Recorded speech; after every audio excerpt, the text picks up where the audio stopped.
早晨、午安、晚安，多謝你哋參加我哋今日嘅佛法分享會。今日我嘅主題呢，就係同上次我開英文班講嘅主題係一樣嘅。我當時嘅主題呢，就係話 Challenge the impossible， 即係話我哋用南無妙法蓮華經嘅唱題去挑戰你話唔可能嘅嘢。我聽過好多人講啊，有咩可能啊咁。而家我同大家講一講呢，我有一個朋友，我喺信心嘅開始嗰時候呢，我識佢㗎，咁就係20幾年前啦。咁佢喺美國嚟香港工作咗幾年之後，咁佢就話俾我聽，佢要返去美國啦，New York啦咁。然後呢，有一個星期日，我就上去探佢，恭喜佢啦。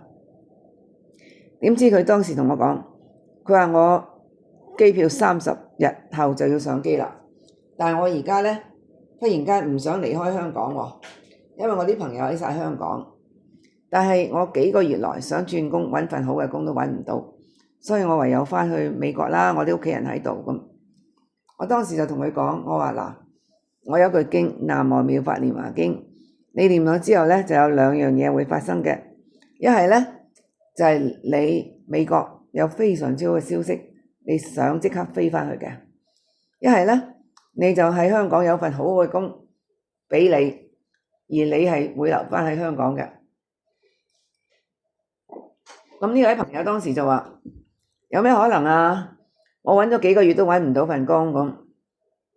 我當時同佢講：我話好多時啊，我哋話冇可能嘅嘢，係因為我哋嘅知識、經驗同埋人生係局限住喺你個年齡裏邊㗎。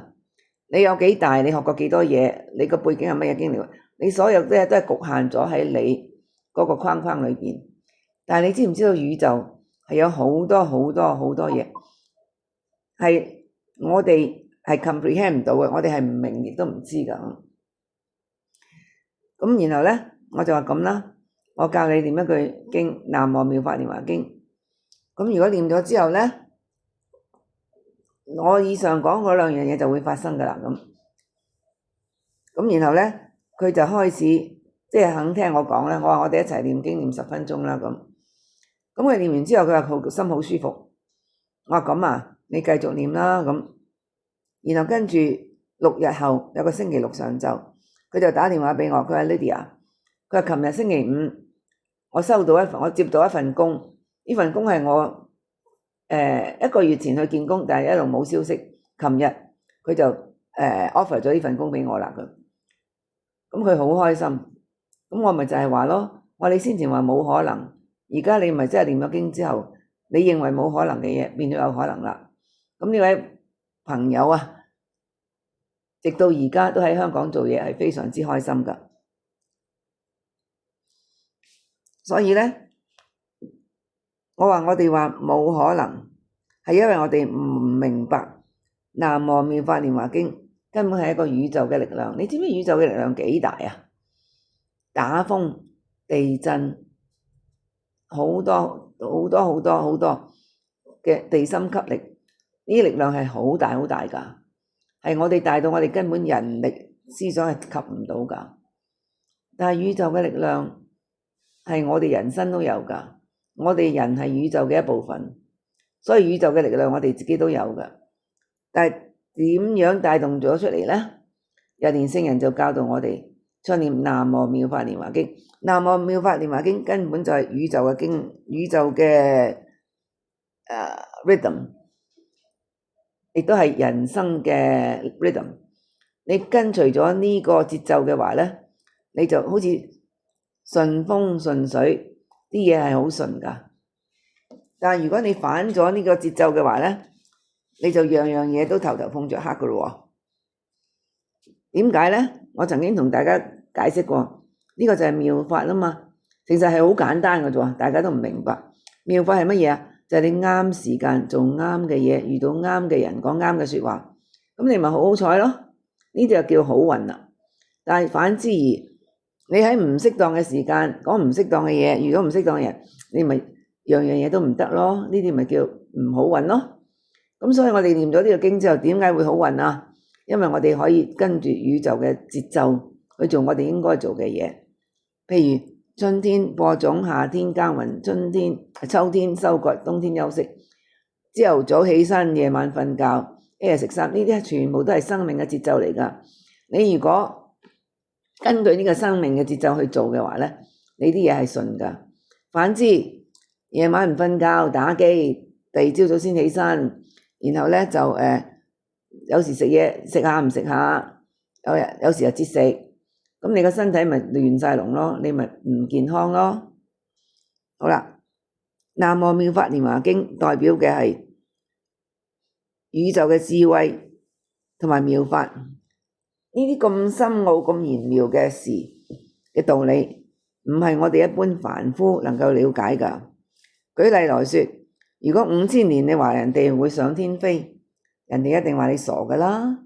但係而家睇下，我哋全世界周圍飛啦都可以，係咪？同埋太空人都已經上咗太空添啊，去咗第二個星球。所以咧，我希望大家唔好懷疑，而亦都唔好對我哋唱用南無妙法蓮華經、南無阿彌記覺同埋教導他人修行佛法而失去信心咯。而家咧，我同大家分享一篇來自國際創價學會會員嘅文章。佢話啦，我哋必須抱持幫助每個人發揮最大潛能嘅使命。呢啲就係我哋點解會遇到問題，為咗我哋要學習我哋未學習嘅嘢，所以你又會遇到問題。但係佛法咧唔係理論嘅，唔係淨係理論㗎，仲要經過我哋嘅體驗、挑戰難題，然後培養出嚟呢啲堅定嘅信心啊！只要有南無妙法蓮華經，你就能做到任何事，任何事都可以嘅。我就係學到呢個道理之後咧，你估我冇問題咩？我修行呢20幾年，我嘅問題係不斷出嚟㗎，亦都唔係細㗎。但係因為我學到冇問題嘅，乜嘢問題都冇㗎。我哋唱題就會有智慧、有勇氣去解決㗎啦。所以我一一解決晒我所有身邊嘅問題，變得越嚟越好。嗱，我繼續呢個會有寫嘅嘢啦。佢話幾個月前啊，佢遇到一位女士，佢曾經喺啲寺廟修行啦，跟住嚟到 SGI， 佢患有一種無法確診嘅下顎嘅疾病，令到佢說話都好痛苦，佢幾乎都唱唔到題啦。咁佢嚟揾我指導，我鼓勵佢參加異體同心嘅祈願。我之所以咁樣鼓勵佢咧，係因為 New York 一樣有一位會有同樣嘅疾病，但係佢透過聯合嘅祈願將題，不足1個月就完全克服咗咯。咁我分享咗呢個例子，同佢講啦，你試下啦咁。因為對新朋友嚟講咧，呢個聯合祈願即係齊齊唱題啊，就係我哋每一日為每一位會友祈求，祈願佢哋透過呢份信心嘅體驗，得到生命中無限嘅潛能，而家可以將佢傳遞俾他人，我哋先至會有一個真正拯救到地球嘅使命。其實我自己本身呢，我係好努力去弘揚呢個佛法，因為我希望我能夠令一位會友透過佛法改變咗佢嘅生命嘅話，佢可以幫100個，嗰100個可以幫1000個。所以呢，我真係每遇到有機緣去接觸任何人同我傾偈嘅話呢，我都會將呢個佛法帶俾佢㗎。尤其是我啲後代啦，我一直都會教導佢哋，你一定要念經，同埋一定要宣揚呢個佛法。嗱，呢啲其實係關於人哋可唔可以醒覺到佢嘅使命啊，同埋面對佢嘅挑戰，同埋我哋將呢啲障礙能夠喺我哋生命中化為最積極、最有意義嘅能力。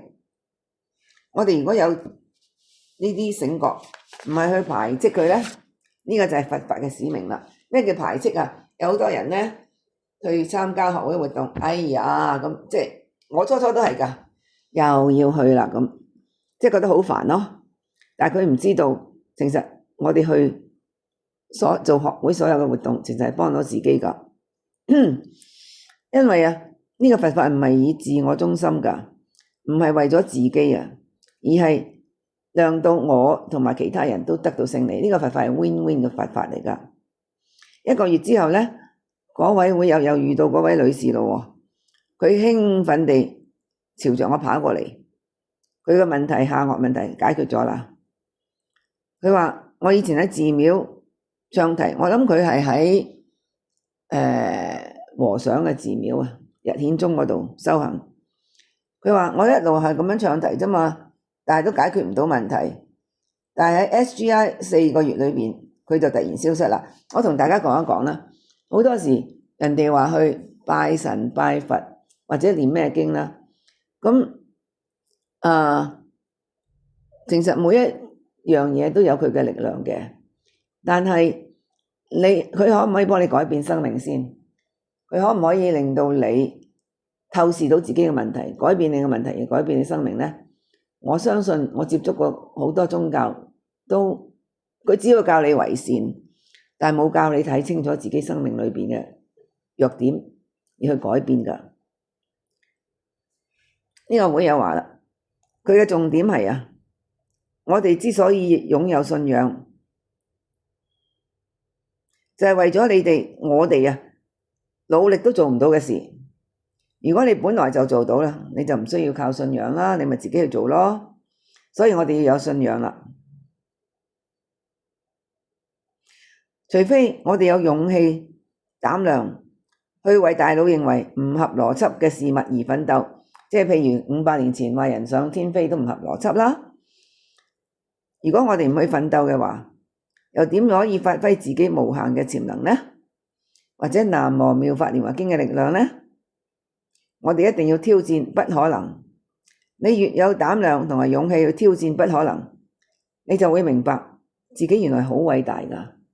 嗱，就我自己嚟講啦，我自己本身啊，我好坦白同你講，我係中學畢業㗎咋，冇大學，冇高中，但係喺我生命裏邊，我係做到咗，就算我冇學歷嘅話，我都做到嘅事。最簡單啦，就係我喺 Sydney 個牙醫診所裏邊，我係完全冇任何訓練，冇學歷，冇學過任何嘢，而我因為診所啲護士係唔合我哋嘅要求，所以我決定嚟揾唔到人啊嘛，我自己嚟做。但係我完全冇咁嘅知識，冇咁嘅技能嘅喎，但係我有咁嘅決意，同埋我亦都佛法教導我冇嘢係唔得噶嘛。咁所以呢，在冇人教導我嘅情況之下，我喺個牙醫診所度坐咗3個月，坐埋一邊，啱啱去體諒牙醫同埋護士做嘅嘢。有唔識嘅話呢，我就走去問個護士，個護士以為我係幫佢手嘅，梗係好肯教我啦，咪我幫咗佢，咪佢唔使做咁多嘢咯。3個月之後，我就同我牙醫講，得啦，我可以出嚟做牙醫診所護士。咁所以話，喂，其實唔係容易嘅喎，嗰啲名記到你傻啊，嗰啲儀器啊，一個一個，就算嗰啲轉牙嗰啲轉啊，都有好多唔同噶嘛，藥水又唔同，乜嘢都唔同嘅，唔係容易噶。但係我相信得啊嘛，咁我咪做得到咯。好啦，咁乜嘢係信心呢？信心就係保持住絕對宿命轉換同埋信念，相信存在一切都係你嘅生命。嗱，我哋生命如果有啲乜嘢唔好嘅，你唔好怨啊，係我哋嘅宿命嚟噶。但係宿命係可以，以前呢，我就好無奈噶，因為我家族裏邊呢啲女個個都宿命好衰噶，婚姻都好衰噶，同埋個命都好差噶。咁我就覺得生出嚟就俾命扮，即係俾條命去扮噶啦，係咪？好醜命生成啊嘛。但係到後尾，我接觸咗呢個佛法之後，原來有宿命轉換呢4個字嘅喎，係可以轉命嘅喎，下一命都有得轉嘅咩咁？個會又話係啊會啊咁。我慢慢修行咗之後咧，我發覺點解可以轉命啊？唔係好醜命生成，OK fine。你以前做過啲乜嘢，你今世係會遇到乜嘢嘅？但係你唔係遇到之後你就死噶啦嘛。哪吒講過一句說話好出名嘅，命運在我不在天。我條命生成係咁噶啦，但係我可以用我嘅努力去改變噶嘛。我每一日講嘅係正嘅，諗嘅係正嘅，做嘅嘢係正嘅，同埋我努力去改變自己唔好嘅嘢，同埋盡量去幫人。咁我個宿命一路一路改噶咯。譬如我宿命計數嚟講咧係減嘅，個銀行會係減嘅紅字，但係我一路去改變做好嘅嘢嘅時候，一路儲錢，儲下紅字冇咗咯，OK 平衡咗，再做落去嘅時候，你咪已經係積聚咗你嘅福運咯。其實係好簡單嘅咋，做人好多時咧，啲人因為諗唔通，兜兜轉轉，好似好複雜咁。但係你一明白之後咧，原來就係好簡單。有啲會友話，我都唔識點樣祈求咁。我問佢，咁你想乜嘢啊？我想咁，我話呢啲咪就係你祈求咯。你想點樣，你咪同二本尊講，二本尊我要乜咁。嗱，譬如上個月我個腦真係有問題，好唔舒服，有時行下咧都個人咩扯噶，完全係又冇精神，又諗唔到，頭痛又頭暈。咁我仲有6個禮拜就要去挪威啦，我訂晒所有嘅嘢，俾晒錢，但係我當時覺得我身體負唔負荷得到啊？去到都好偏遠嘅地方喎，咁但係咧我就同二本尊祈求，我真係好想去喎，我真係好想去，我希望我身體可以能力支持得到我去玩，同埋仲要好開心咁樣一念之下咧，就俾我去咗一個治療嘅診所，佢幫我，佢當時話我腦萎縮咗右邊，然後佢用好多儀器去激活翻我嘅細胞，而臨上機前一日我去佢個診所度，佢都唔知用過咩儀器去震，有一種能量頻率入咗我嘅腦度，然後跟住我人平衡翻咯，然後跟住我去到挪威，乜事都冇啊，精精神神。咁所以就係點啦？點解我第一我又有決意，第二我亦都唱題，同埋咧亦都有個智慧去諗辦法去解決我嘅問題。咁我問題咪唔成問題咯。終於我好開心啊，喺挪威玩得好啦。日蓮大聖人教導我哋免受痛苦同埋迷惘束縛嘅唯一方法，就係相信無限嘅佛界根本喺我哋自身。我琴日同一個新會友講，我話喂，你有冇聽過心中有佛啊？佢話有。咁嗰咩叫心中有佛啫？即係話我哋每一個人都係佛。嗱，好多人都唔知道呢個道理，就算知道都唔肯信。我係佛，我點會係佛啊？咁其實啊，佛我講過10萬次噶啦，佛係乜嘢啊？係我哋自己擁有嘅潛能、智慧、慈悲、生命力、勇氣、清淨、開心，呢啲根本係我哋有噶，但係我哋唔知道自己有，咪好迷茫咯。但係日蓮聖人教導我哋，將做南無妙法蓮華經就喺我哋生命中裏面嘅潛能帶動出嚟。因為南無妙法蓮華經根本就係生命嘅節奏啊嘛。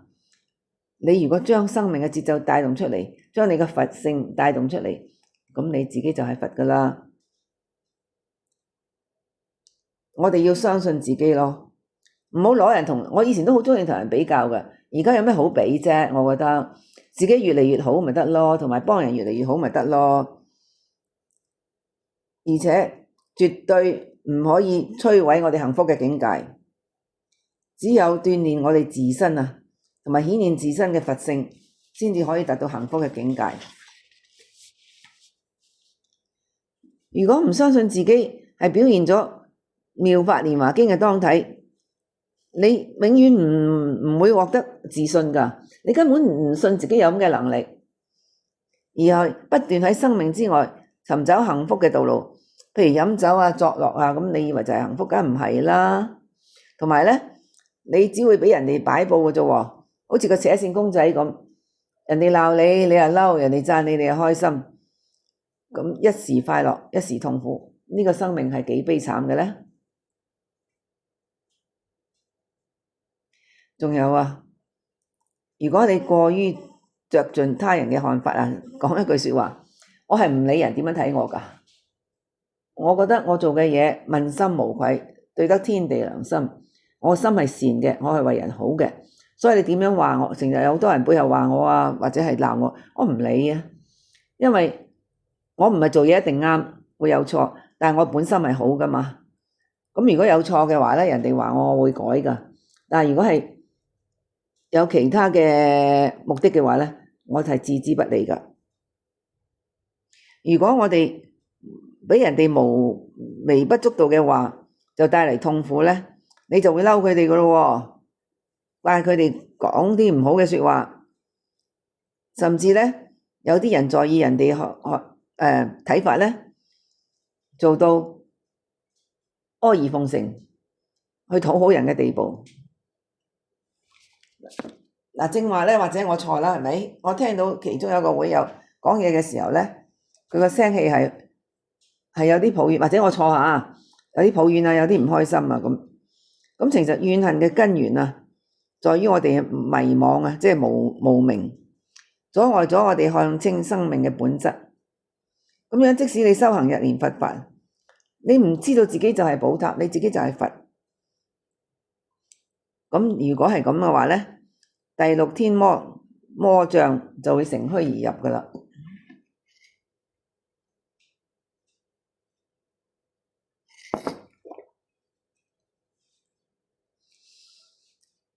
我哋所有人啊，都係高貴嘅佛，我哋都有珍貴嘅使命去完成嘅。千祈唔好同人比，同埋要認清自己價值咯。其實我哋係好尊貴嘅，生命係好尊貴嘅。接受咗原本嘅自己，譬如我樣唔靚嘅，咁我成日唔鍾意自己咯，我又唔夠靚，我又咁肥咁。但係你係唔肯接受自己咯，靚好肥好都係你嘅自己咪啊？你接受咗自己嘅話咧，你心開嘅話咧，你越嚟越靚，越嚟越好嘅喎。同埋咧，你接受咗自己之後咧，你就會識得發揮你個潛能噶啦。我哋嘅幸福啊，在於生命境界決定。生命境界係乜嘢咧？就係我哋而家所想嘅、所處事、所做嘅態度啦。生命境界高嘅話咧，你遇到啲事，就算係好嚴重咧，你都話哦，冇乜大不了啫咁，我一定搞得掂。生命境界低嘅話咧，有粒花生喺前邊你踩住佢咧，你都覺得好煩。就全部呢件事好唔好啊？就全賴於你嘅生命境界。再講一個例子，屋前邊有棵樹，生命境界高嘅話咧，就話啊，大樹好遮陰。生命境界低嘅話咧，喺我前邊阻頭阻勢，真係唔鍾意啦。咁整到我間屋唔夠光。同樣一棵樹啊，唔同境界嘅人啊，會帶動唔同嘅 result， 同埋唔同嘅心情。主要睇下你個境界高唔高咯。嗱，我再同大家講一個，我哋做勤行嘅時候咧，就係二處三會啦。我哋坐喺度唱題嘅時候咧，我哋認真唱題嘅時候咧，到一半我哋會提升咗半空嘅喎，叫虛空。呢個係佛界啦。咁我哋喺高處望落嚟嘅時候咧，呢嘢你睇得清清楚楚啊，你就唔會俾面前嘅嘢去迷惑住你噶啦。到我哋念完經之後坐返喺度，我哋已經打開咗個智慧，睇清咗事物嘅本質，你就唔會再哎呀死啦死啦，又唔會話自怨自艾，點解會咁噶啦？好啦，過去嘅業報啊，係指我哋而家嘅生命狀態啊。業報係乜嘢咧？係透過我哋嘅言語、思想、行為種下嘅業啊，造成嘅果。咁但係我哋嘅生命境界咧，決定咗我哋對所有嘅嘢看法同埋感受係唔同嘅喎。同樣嘅境遇，有啲人眼裏邊睇係無上嘅福德，另外一個人眼裏佢係一時無法忍受嘅不幸。舉個例啦，我好鍾意落雪嘅，咁我嗰時喺多倫多住嘅時候呢，哇！我見到落雪好開心，但係其實好多人話最憎落雪，咁麻煩呢咁，所以同樣係雪啫嘛，唔同嘅人個感受會唔同嘅喎。嗱，有啲人可能熱愛佢哋居住嘅地方，認為呢啲係世界上最好嘅啦，但係有些人啊唔鍾意喎，討厭佢嘅喎。嗱，又再舉例啦，當我去移民去加拿大嘅時候呢，我因為喺香港過去啊嘛，哇，超級唔慣。你知香港呢，街道又細，路牌又多，大廈又多，你都唔使睇路牌㗎啦，你認住個大廈就知道自己去邊。但係我去到加拿大，哇，喂，真係海闊天空啊！嗰啲路闊到不得了，嗰啲路牌啊，好似差唔多一隻手掌咁大嘅啫喎。咁我揸車呢，時時睇唔到路牌嘅喎，過咗都唔知道，所以覺得個人好唔舒服㗎。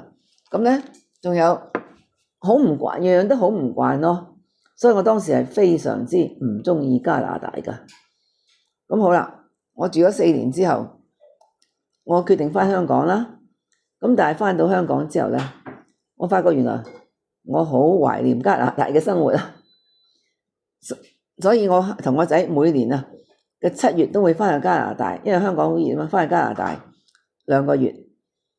咁好啦，我修行咗1年佛法之後呢，我學到唔好再抱怨啦，要珍惜自己所有。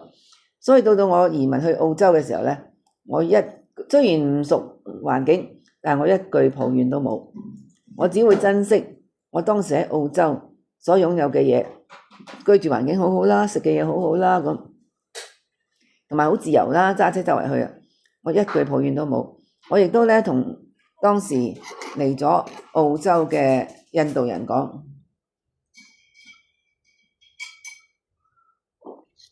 佢哋又係好唔慣澳洲嘅情況啊。我就同佢講，我話你盡量去享受你而家所有嘅嘢啦，因為過咗就冇㗎啦。譬如我喺加拿大咁，我住嘅時候唔珍惜，走咗之後先覺得佢好，咁咪太遲咯。所以我哋一定要珍惜而家所有，去感恩去享受。OK，咁所以嗱，其實澳洲個個都話好好㗎，但係有人都話佢唔好㗎，係咪？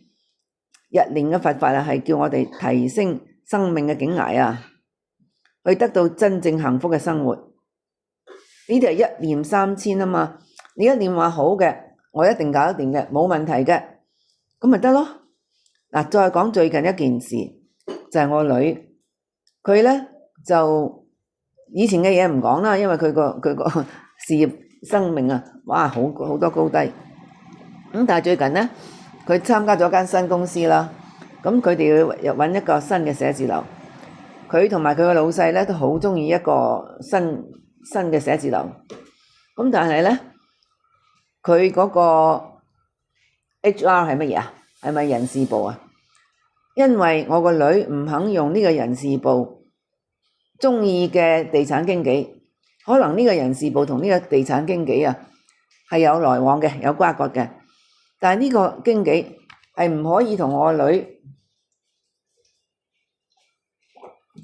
攞到佢所鍾意嘅單位，所以我女啊就用咗另外一個可以做到呢件事嘅經紀。但係嗰個人事部呢，喺英國嘅就唔鍾意，處處留難我個女，呢樣唔得，嗰樣唔得，一路都唔肯簽約。咁而當時我個女好困惑㗎，佢打電話叫媽咪。佢媽咪，你幫我念經啦，我一定要得到呢個單位㗎。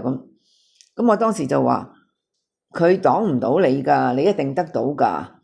我話最好呢，就係你個大老細好鍾意呢個單位，大老細知道呢件事去介入啦。咁因為當時我女考慮緊，佢應唔應該同我大老細講呢？但係我女都好叻㗎，佢話唔得，我一定唔可以，因為咁樣係越權同埋即係好似學是非咁啊。咁我話啱，阿女你啱，我哋努力祈求你大老細知道呢件事，佢去幫你解決啦。咁卒之咧拖下嗰個吹毛求疵啊，個 HR 嗰個女人吹毛求疵到咧，後尾我女話唔好要啦，我哋揀個第二個單位啦。咁咁嗰個 HR 先至窒一窒，咁但係都係唔肯放過喎，唔肯 approve。咁然後咧，有一日我女突然間同我講，即係過咗幾日啦，佢話好得意啊，媽咪，我哋個 CFO 啊，Chief Operation Officer， 我唔知中文係乜嘢，突然間自動撥咗好多錢去俾咗3個月嘅 deposit， 而嗰個 HR 嗰個女人冇出聲喎，咁我當時就同我女講，當時我女可能都未諗得通啊，我話女，我一定係你大老細知道呢件事，直接俾指示呢個 CFO 叫佢落訂噶啦，咁原來咧就係好巧妙嘅啲嘢，我女就同另外一個部門嘅，我都唔知係乜 legal department 啊，個 head 唔係個手下提過呢個約。然後呢個手下就同佢個老細講，個老細然後咧就唔知同個大老細再講，然後大老細知道呢件事，直接叫個 CFO 落訂。咁而咧呢個大廈咧係一個好大機構旗下嘅物業嚟㗎。咁就算落咗訂啦，批唔批准咧都係其次喎，有呢間大公司嘅大老細去批准㗎嘛。咁點知咧，我女去開會嘅時候咧，係咪貿易發展局？我唔記得咗啦。總之係政府部門好高級嘅幹部，唔係叫幹部，唔知啦。官員走埋嚟同佢傾偈喎。咁我女乜嘢都冇講，佢話我哋咧而家想租乜乜個單位咁。咁呢個高級官員咧直情話：好啦，我叫我手下聯絡你啦咁。第二日個手下真係打電話俾我女喎，話你係咪想租呢個單位啊？我哋試下同你聯絡一下啦咁。卒之咧，2個高級政府部門嘅官員寫信去俾呢個地產嘅話事人啦，我唔知邊個啦。而我女真係簽咗呢個約啦。嗱，當時嗰個情況真係都幾，我唔可以話危險，即係好似好可能哇，因為嗰個女人 HR 唔批准嘅時候，你租唔到噶咯喎，租唔到嘅後果係乜嘢啊？我女咪俾個大老細話佢無能咯。所以情況都唔係簡單嘅，但係我唔知點解我就係有咁嘅信念，我話大老細知道，一定要大老細知道，咁卒之咪搞掂咗咯。好啦，我哋就可以將，因為一念三千啊嘛，我個一念係好強噶，所以將唔可能嘅嘢變成可能咯，將自己所居住嘅地方變為常寂光土。此外，我哋透過順應永恆之法，南無妙法蓮華經得嘅福報、功德同埋喜悅，唔係暫時嘅喎，就好似樹木一年一年喺度增加年輪，我哋嘅生命啊，亦都連貫咗過去、現在3世嘅福報。相反，世間嘅財富與名聲、娛樂同埋消遣，當時好似好風光，但係過後係冇㗎。係咪劉德華有套戲叫大隻佬？佢話萬般帶不走，唯有業隨身。所以我而家真係睇得好開喎，好多嘢都 OK 啦咁。以前我乜嘢都拿得好緊㗎，而家我唔得啦，算啦，即係無謂嘅嘢啊！我意思即係話，譬如我哋下個禮拜去澳門，想訂一間餐廳。豈有此理啊！我上個月打電話俾佢，佢話你6月頭先打電話嚟啦咁。我6月頭打電話俾佢啦，佢話未得啊，我哋而家淨係放到唔知幾多號，咁你過幾日再打嚟啦咁。咁我過幾日打去咧，佢又話你哋唔係 member，所以咧我要8號9號先話俾你聽得唔得？豈有此理啊！明唔明啊？我心諗你咁巴閉啊嘛，我唔係一定要嚟呢度嘅啫咁。咁我即刻咧，琴晚咧就問澳門啲會友啦，佢哋好好嘅喎。我話有邊間係好食嘅葡國餐廳，你介紹俾我啦。佢哋卒之介紹咗一間好地道嘅，同埋個評價好好嘅餐廳俾我。咁所以咧就係話，即係我唔會等運到咯。我覺得我一件事我會盡量去做，但係得唔得咧？或者呢樣嘢唔係最好嘅咧？或者有另外我即係 OK。我係放棄執着，就係呢幾個字啦。一定會有最好嘅嚟㗎。咁啊，我哋一定要持續祈求咯。祈願獲得應驗有好多因素㗎喎，最重要嘅就係持續祈求啦，直到佢實現為止。透過持續不斷嘅祈求啊，你會反省自己㗎，開始認真。喂，有啲乜嘢令到我唔得呢？有啲咩我要改，有咩要學呢？咁，然後我哋將生命推向積極嘅方向。即使你嘅祈願即時冇立即達到啊，但係亦都將你喺某一個點推進到去另外一個點，而期間過程裏邊，你所學嘅、你所得嘅、你所做嘅，就係你一生都難忘嘅。你祈求嘅嘢，譬如嗰間屋咁，俾你得到係點啫？係咪啊？但係你生命裏邊所得到嘅嘢係冇人攞得到，冇人攞得走㗎。現實生活啊，係有好多問題㗎，包括經濟困難、疾病同埋家庭呢啲嘢，睇嚟好似好不幸咁。但係你由始至終堅持唱念南無開經基歌嘅話呢，你可以變毒為藥，絕對將所有負面嘅事物轉化為積極嘅事物。你可以度過每一次艱難險阻，令佢化為成長嘅契機。即係我自己本身就係每一次有困難嘅時候，我藉着我唱題去度過之後呢，反而更加好㗎。琴日我同個新會友傾偈嘅時候呢，我就解釋俾佢聽個佛珠係點解，我就話俾佢聽個佛珠中間有108粒珠，其實就代表我哋人真係會有起碼有108個煩惱嘅。但係我哋將佢合十之後呢，我哋將所有嘅煩惱控制喺掌心之中，佢哋根本唔會煩到你嘅，佢哋都唔係煩惱噶啦。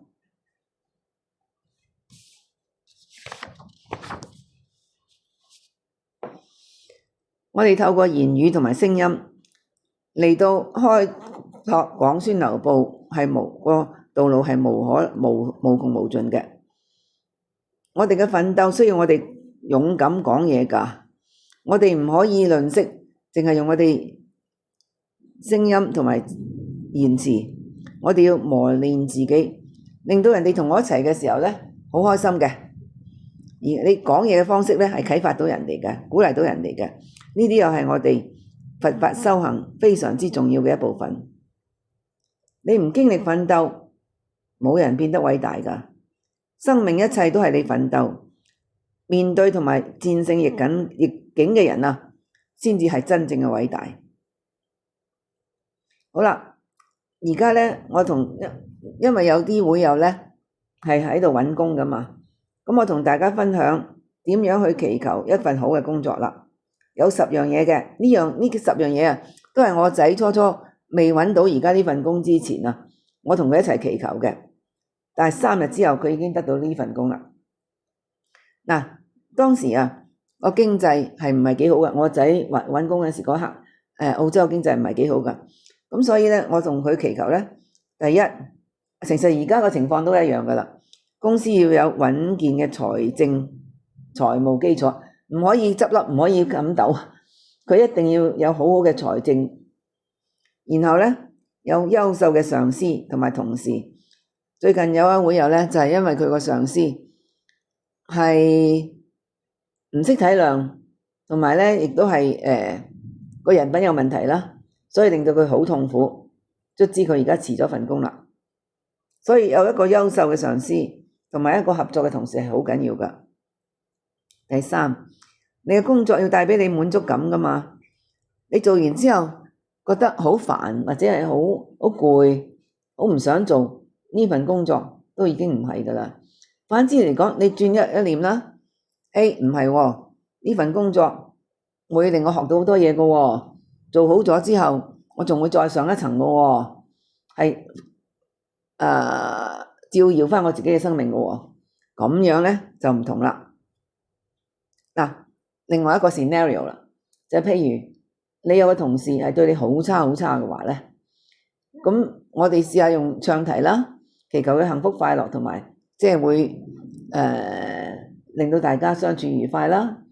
但係如果呢個同事唔係咁嘅話呢，咁我哋就祈求㗎咯喎，佢快啲另有高就，即係唔好阻住個地球轉啊，阻住個公司前進。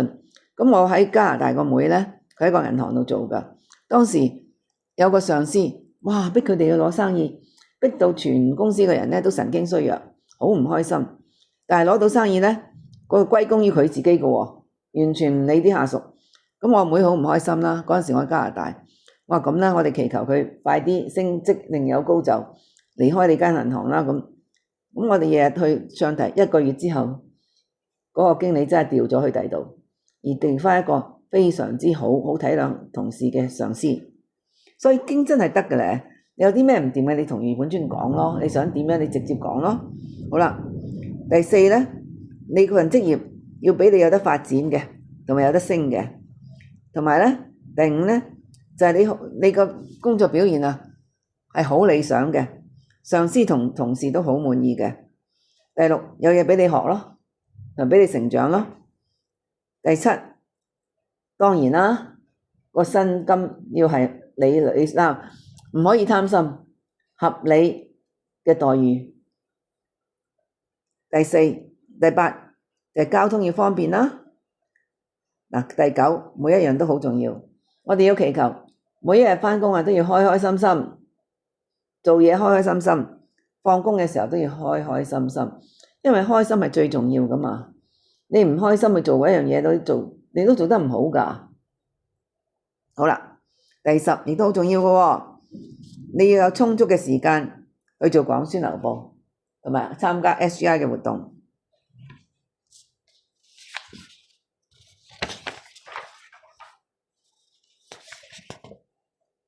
而家呢，我同大家分享一個會友嘅體驗。喺2020年，呢個會友被診斷出患有紅斑狼瘡，佢嘅生活發生咗天翻地覆嘅變化。佢感到極度疲勞、關節痛同埋全身酸痛，一直揾唔到原因。紅斑狼瘡原來係一種隱形疾病。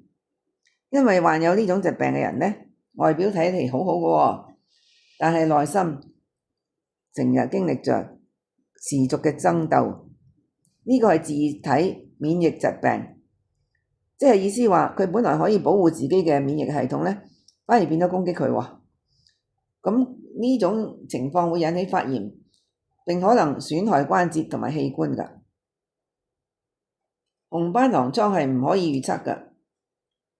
今日佢可能感覺得到 OK 啦，聽日佢就唔舒服㗎咯喎，體力完全被耗盡，而且由於無法根治，管理呢種疾病係需要持續嘅治療，不斷嘅監測，同埋學會不確定性共處。當佢被確診之後呢，佢有一段感情6年啦，都結束咗，同埋新冠肺炎 COVID 封城又開始咯，佢都開始對自己嘅工作唔滿意。佢本來被聘為軟體 software 嘅工程師，但係發現自己同時處理 IT 嘅專案，佢開始自我討厭啦。即係佢唔鍾意佢自己做嘅嘢，都唔鍾意佢自己啊！佢覺得佢嘅生活呢都係崩塌緊，又要同疾病共處，感情生活冇咗，工作壓力將佢推到極限。嗰陣時佢開始掙扎，佢討厭一切，討厭佢工作環境，甚至討厭佢自己嘅決定。最重要嘅係佢討厭佢自己啊！佢唔鍾意佢自己。佢話呢次係佢生命第一次無法接受自己，佢話呢種感覺真係差到不得了。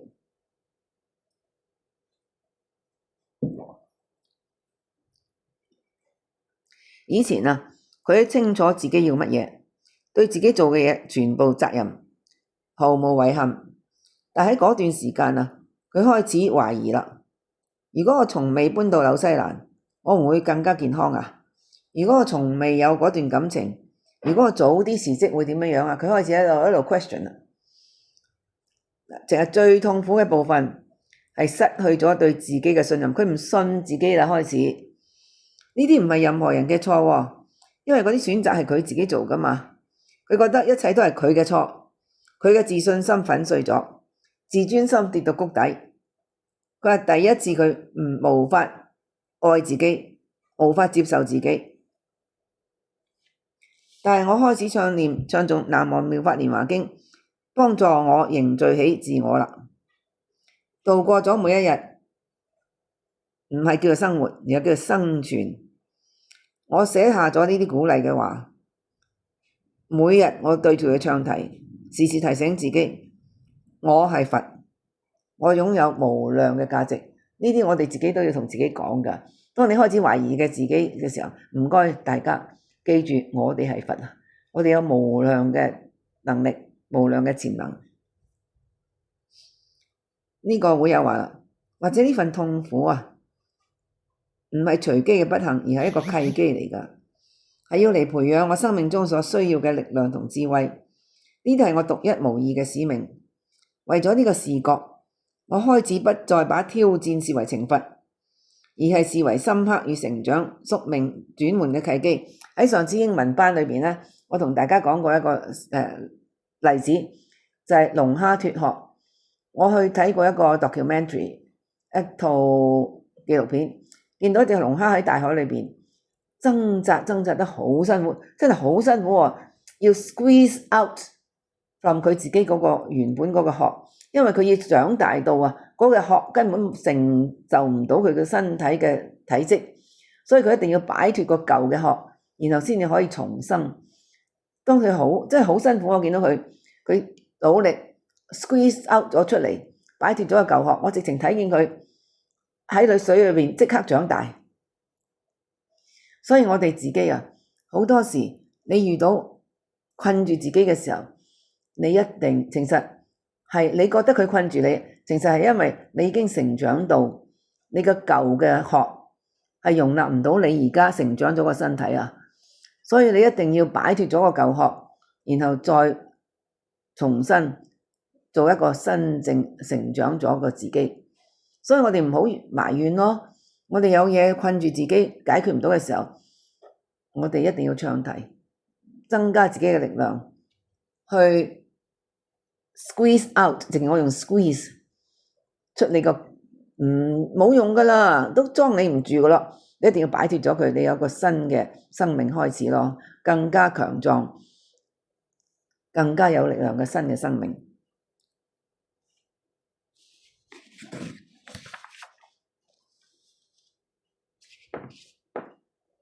隨住思緒變得清晰，佢決定呢個會有決定改變佢嘅職涯道路，重返 software 嘅領域。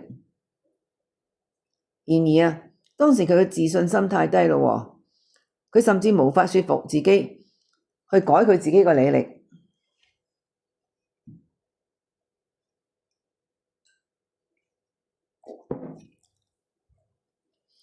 於是佢確立咗清晰嘅目標嚟唱題，祈求擁有投遞履歷嘅勇氣，加入一個能令佢成長發展嘅團體，同優秀嘅人共事。並且喺11月18號創價學會紀念日之前啊，睇到進展。結果啊，佢嘅工作環境係非常之好，充滿咗優秀、有成就同埋樂於幫助嘅人。